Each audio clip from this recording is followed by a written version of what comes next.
1절, 2절입니다. 각 사람은 위에 있는 권세들에게 복종하라. 권세는 하나님으로부터 나지 않음이 없나니 모든 권세는 다 하나님께서 정하신 바라. 그러므로 권세를 거스르는 자는 하나님의 명을 거스르는 자들은 심판을 자취하리라. 아멘. 권세를 세우게 하는 믿음이라는 주제로서 은혜를 나누고자 합니다. 이 하나님의 말씀은 사람들 하여금 많은 오해를 받는 부분들이 있습니다. 그런데 이 본문도 많은 오해를 받는 그 말씀 중에 한 부분이다라는 것을 우리가 생각지 않을 수가 없다는 것입니다. 그러므로 우리가 이 본문의 말씀을 통해서 하나님의 마음을 우리가 이해를 할 때에 우리가 오해하지 않게 된다라고 하는 것입니다. 그러므로 이 말씀은 이제 문자적으로 항상 적용시키므로 많은 오해가 잘못된 분들의 결론을 또 낳게 된다는 것입니다. 그러면 이제 본문의 말씀을 통해 하나님의 말씀하시기를 모든 권세는 하나님께서 정하신 바다라고 말씀을 하십니다. 그러므로 또 모든 권세들한테 복종하라라고서 말씀을 하셨습니다. 또 2절에서는 그러므로 권세를 거스르는 자는 하나님의 명을 거스르나니 그럼 하나님의 심판을 자초하는 것이다 라고서 말씀을 하셨습니다. 저는 며칠 전에 김천 지역의 목사님 아닌데 신실하신 분인데 또 이렇게 만나서 이야기하는 시간을 가지게 되었습니다. 그리고 그 목사님은 이야기를 하시기를 모든 권세는 하나님께서 정하셨기 때문에 세우신 자도 하나님이시고 하나님의 때와 시간이 되면 하나님께서 그를 폐하실 것이다 라고서 이제 말을 했습니다. 어김없이 말씀에 근거해서 저도 또 많은 세월 동안 그렇게 했습니다. 목회를 하면서까지. 그래서 제가 투표를 할 때까지 또 개표가 결과가 될 때까지 기도하고 일단 개표가 되고 나면 세우신 분이 하나님이시며 그 권세에 복종해야 된다라는 굳센 믿음을 가지고 있었습니다. 그런데 나라를 위해서 간절하게 기도하다가 새벽 기도 때에 하나님께서 이제 일깨워 주신 것이 그래 바벨론의 권세도 내가 세웠다라는 생각을 너무나 강하게 주셨습니다. 또 생각하니까 그래 맞지 하나님께서 느부갓네살의 권세를 사용하셨지 세우셨지. 그런데 마음이 혼란스러운 것이 온 것이 그렇다면 하나님께서 느부갓네살의 권세를 통해서 이스라엘을 다스리셨는데 다시 말하자면 징계하는 도구로 사용하셨는데 그 하나님께서 왜 그러셨을까? 그런데 이제 잠언서 16장 4절을 강하게 주셨습니다. 그러므로 하나님께서 악인도 악한 날에 적당하게 하셨다라는 말씀을 너무나 강하게 주셨습니다. 그러므로 저는 계속해서 하나님 앞에 여쭈었습니다. 그러면 하나님께서 이 악인을 악한 날에 느부갓네살 악한 날에 적당하게 하셔서 세우셔서 이스라엘을 다스리게 하셨던 기름을 주셨던 또 예루살렘을 불태워 버리게 하셨던 하나님 왜 그러셨습니까? 그 이유가 무엇입니까? 그렇게 할 때 하나님께서 연이어서 강한 생각을 주시고 주의 성령께서 그래 하셨다고 믿으십니다. 그러므로 에스겔서를 통해서 하나님께서 답을 주셨습니다. 그러므로 하나님의 에스겔서를 통해서 하나님의 영광이 예루살렘에 충만하더니라고서 말씀을 하셨습니다. 그러나 하나님의 영광이 예루살렘 문지방에 있더니라고서 말씀을 하셨습니다. 좀 나가서 하나님의 영광이 예루살렘 뜰에 있더니라고서 말씀을 하셨습니다. 그리고 또 마침내 하나님의 영광이 예루살렘을 떠나니라라고서 말씀을 하셨습니다. 하나님의 영광이 예루살렘을 떠나십니까? 예루살렘은 하나님으로부터 버림을 당할 수밖에 없어졌다라는 것입니다. 그러므로 바벨론의 권세를 세우신 하나님께서 하나님께서 아끼셨던 언약하셨던 예루살렘이 초토화가 되어버리고 하나님의 백성들은 말할 수 없는 환난과 환난을 겪게 되었다고 하는 것입니다.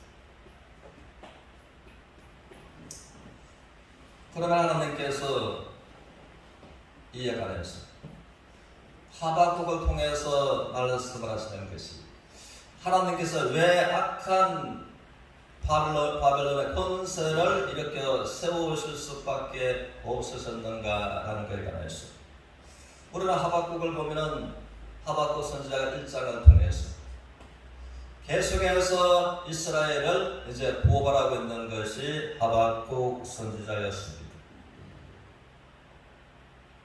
하나님 아버지, 이들은 율법을 지켜야 되는데 율법이 해이해졌고 공의가 전혀 시행되지 않는, 하나님은 공의로우신데 하나님은 다 보셨는데 다 들으셨는데 언제까지 이들을 두고 보시겠습니까? 라고서 이스라엘을 강하게 고발했습니다. 그런데 하박국서로 1장 6절에서 언급하신 것이 하나님께서 내가 반드시 이들을 심판하리라. 그런데 심판하는데 심판의 도구가 바벨론의 그 악한 권세자들을 일으키고 악한 자들을 통해서 이스라엘을 심판하리라 라고서 말씀하셨습니다. 그러므로 하박국은 굉장한 충격을 받았습니다. 하나님 아버지, 이것이 어떻게 있을 수가 있습니까?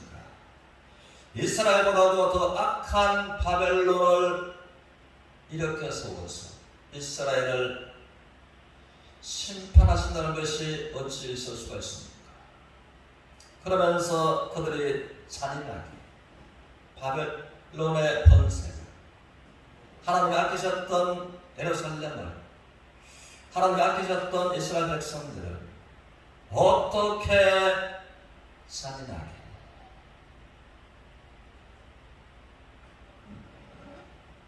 인권 유린을 하는가에 관해서 바벨론은 주의 성령께서 영안을 열어서 보여주셨습니다.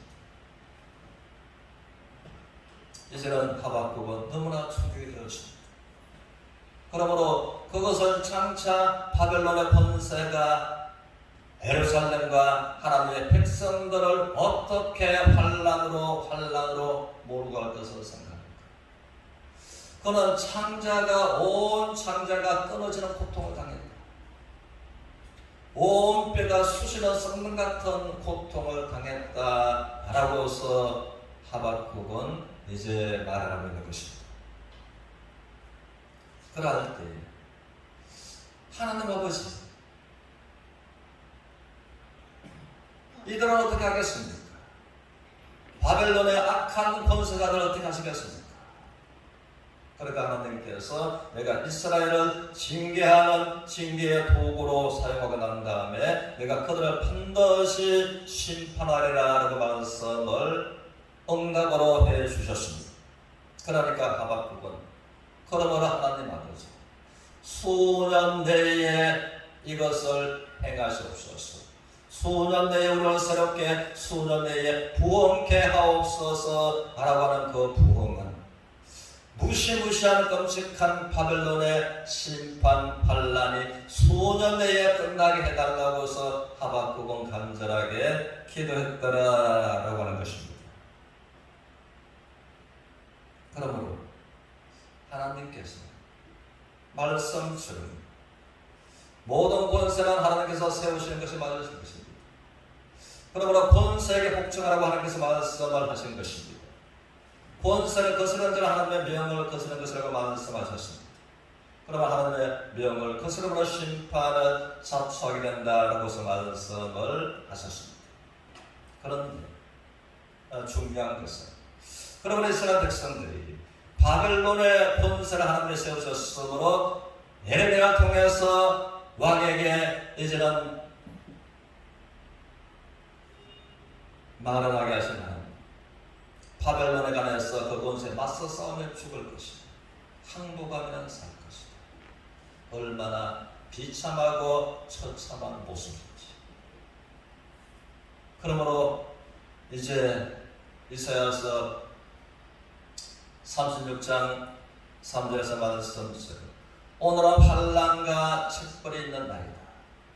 여인이 아이를 낳으려 하나 해산할 힘이 없음 같도다 라고서 그 당시의 상황을 히스기야 왕은 그렇게 말하였습니다. 아수르의 18만 군대가 예루살렘의 포위에서 어떤 방법이 없는, 그러므로 우리들에게도 문자적인 18만 5천으로서 애워싸마 당하는 환난과 책벌은 있지만 영적인 원리적인 18만 5천으로 애워싸여있는 그것이 경제든 건강이든 또 다른 환난이든 우리의 인생 환난이 우리를 둘러싸여있는 일들이 능히 있을 수가 있다는 것입니다. 이것이 개인이든 사업이든 국가든. 그런데 하나님은 잠언서 21장 1절을 통해서 마치 왕의 마음이 하나님의 손에 있으니 농부가 본물을 임의로 인도하는 것처럼 하나님께서 왕의 마음을 임의로 인도하신다라고 말씀을 하십니다. 그러나 중요한 것은 하나님의 마음은 누가 움직이는가라고 하는 것입니다. 그러므로 그 문제를 펴놓고 하나님께 예배, 하나님의 영광 중심으로 나아가고자 뜻을 정하고 기도했을 때에 하나님께서는 이제 믿음의 사람들의 기도가 하나님의 마음을 움직이게 되었다는 것입니다.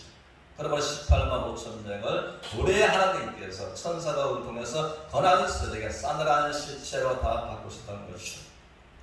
그러므로 권세자들의 마음을 우리 하나님께서 손에 주시고 임의로 움직이시고 바꾸고 가시는 그 하나님 앞에 우리가 돌이키고 회개할 거는 회개하고 대한민국 교회들이 하나님의 영광 중심으로 우리 모두가 나감으로 하나님께서 새롭게 하시는 환경을 경험하는 서로가 되시기를 주님의 이름으로 축원합니다.